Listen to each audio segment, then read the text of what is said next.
ಇನ್ನು ಬೆಂಗಳೂರಿನ ಬ್ಯಾಟರಾಯನಪುರದಲ್ಲಿ ಒಂದು ವಿಚಿತ್ರ ಘಟನೆ. ಮಗಳೇ ತಾಯಿ ಹಾಗೂ ದೊಡ್ಡಮ್ಮನ ನಗ್ನ ಫೋಟೋಗಳನ್ನು ತೆಗೆದು ಪ್ರಿಯಕರನಿಗೆ ಕಳಿಸಿರೋದು. ಎಂಥ ವಿಚಿತ್ರ ನೋಡಿ.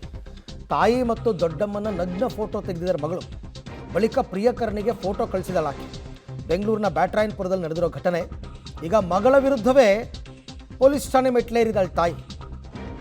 ಇಬ್ಬರ ವಿರುದ್ಧನೂ, ಮಗಳು ಮತ್ತು ಪ್ರಿಯಕರನ ವಿರುದ್ಧ FIR ಆಗಿದೆ. ಅಲ್ಲ ಹೌದಲ್ಲ, ಮತ್ತೇನು ಮಾಡೋಕ್ಕಾಗದೇ ಇಲ್ಲ. ಇದು ವಿಚಾರ ಗೊತ್ತಾಗಬೇಕಾಗಿರೋದು ಅವನೇ ಕೇಳಿದ್ನ ತೆಗೆದು ಕಳಿಸು ಅಂತ. ಯುವಕನೊಬ್ಬನನ್ನು ಪ್ರೀತಿಸ್ತಾ ಇದ್ದಂತೆ 23 ವರ್ಷದ ಯುವತಿ.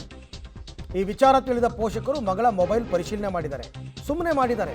ಆಗ ಅವ್ರಿಗೆ ಶಾಕು. ಅವ್ರದ್ದೇ ಫೋಟೋ ಇದೆ ಅಲ್ಲಿ, ತಾಯಿ ಮತ್ತು ದೊಡ್ಡಮ್ಮಂದು. ಆ ಫೋಟೋಗಳನ್ನು ಆಕೆಯ ಪ್ರಿಯಕರನಿಗೆ ಕಳಿಸಿರೋದು ಗೊತ್ತಾಗಿದೆ ವಾಟ್ಸಪ್ಪಲ್ಲಿ. ಈಗ ಯುವತಿಯ ತಾಯಿ ದೂರು ಕೊಟ್ಟಿದ್ದಾರೆ, FIR ಆಗಿದೆ. ವಿಚಾರಣೆ ಮಾಡಬೇಕು ಇಬ್ಬರೂ ಕೂಡ. ಯಾಕೆ, ಉದ್ದೇಶ ಏನು, ಯಾತಕ್ಕೋಸ್ಕರ ಕಳಿಸಿದ್ದು, ಅವನೇ ಏನಾದರೂ ಡಿಮ್ಯಾಂಡ್ ಮಾಡಿದ್ನ, ಇನ್ನು ಅವನು ಅದನ್ನು ಇನ್ನು ಯಾರ್ಯಾರು ಕಳಿಸಿದಾನೋ. ಈ ಬಗ್ಗೆ ಮತ್ತಷ್ಟು ಮಾಹಿತಿ ನನ್ನ ಕೊಲೀಗ್ ಉಮೇಶ್ ಅವರಿಂದ ಪಡ್ಕೊಳ್ಳೋಣ. ಉಮೇಶ್, ವಿಚಾರ ಇಷ್ಟೇ. ಈಗ ಆಕೆ ನಗ್ನ ಫೋಟೋಗಳನ್ನು ತೆಗೆದ ಉದ್ದೇಶ ಏನು, ಅದನ್ನು ಆಕೆ ಪ್ರಿಯಕರನಿಗೆ ಯಾಕೆ ಕಳಿಸಿದ್ಲು, ಇದರಲ್ಲಿ ಆ ಪ್ರಿಯಕರನ ಪಾತ್ರ ಏನು? ಅರವಿಂದ್, ಈ ಬಗ್ಗೆ ಬ್ಯಾಟರಾಯನಪುರ ಪೊಲೀಸರು ವಿಚಾರಣೆ ನಡೆಸ್ತಾ ಇರುವಂಥದ್ದು. ಯಾಕೆಂದರೆ ಆ ಪ್ರಿಯಕರ ಏನಿದ್ದಾನೆ ಆತನನ್ನು ವಶಕ್ಕೆ ಪಡೆದು ಆತನ ಮೊಬೈಲನ್ನು ಕೂಡ ಪರಿಶೀಲನೆ ಮಾಡ್ತಾ ಇರುವಂಥದ್ದು. ಮತ್ತೊಂದು ಕಡೆ ಆ ಏನು ಯುವತಿ ಏನಿದ್ಲು, ಯುವತಿಯ ಆ ಫೋಟೋಗಳನ್ನ ಯಾವಾಗ ತೆಗೆದ್ಲು ಮತ್ತು ಯಾವ ಉದ್ದೇಶಕ್ಕಾಗಿ ತೆಗೆದ್ಲು ಅನ್ನೋದು ಇಲ್ಲಿರುವಂಥ ಪ್ರಶ್ನೆ.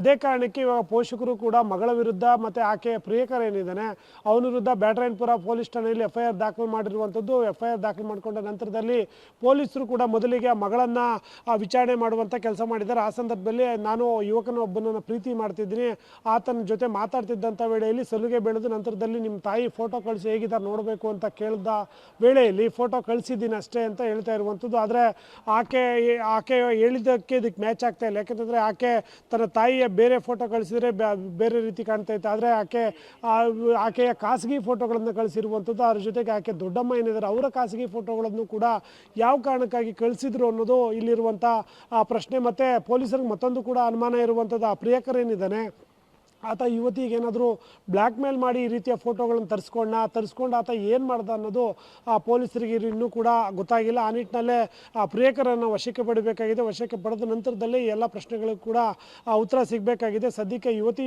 ವರ್ಷನ್ ಮಾತ್ರ ತೆಗೆದುಕೊಂಡಿರುವಂಥದ್ದು. ಯುವತಿ ವರ್ಷನ್ ತೆಗೆದುಕೊಂಡ ನಂತರದಲ್ಲಿ ಆತನನ್ನು ಲವ್ ಮಾಡ್ತಿದ್ದೆ, ಹಾಗಾಗಿ ಆತ ಕೇಳ್ದ ಅಂತೇಳಿ ಕೊಟ್ಟೆ ಅನ್ನೋ ಮಾತನ್ನು ಮಾತ್ರ ಯುವತಿ ಹೇಳ್ತಾ ಇರುವಂಥದ್ದು. ಇನ್ನು ಪ್ರಿಯಕರ ಸಿಕ್ಕ ನಂತರದಲ್ಲೇ ಆ ಫೋಟೋಗಳು ತೆಗೆದುಕೊಂಡಿದ್ದೆ ಯಾಕೆ, ಅದರ ಉದ್ದೇಶ ಏನು, ಯಾರಿಗಾದ್ರೂ ಕಳಿಸಿದ್ರಾ ಅನ್ನೋದು ಗೊತ್ತಾಗಬೇಕು. Thank you. ಹಾಗೆ ಸಂಪರ್ಕದಲ್ಲಿದೆ ಉಮೇಶ್, ನಿಮ್ಮ ಜೊತೆ ಮತ್ತೆ ಮಾತನಾಡ್ತೀನಿ. ಒಟ್ಟಾರೆ ಈಗ ಉದ್ದೇಶ ಏನು ಅನ್ನೋದು ಗೊತ್ತಾಗಬೇಕಷ್ಟೆ.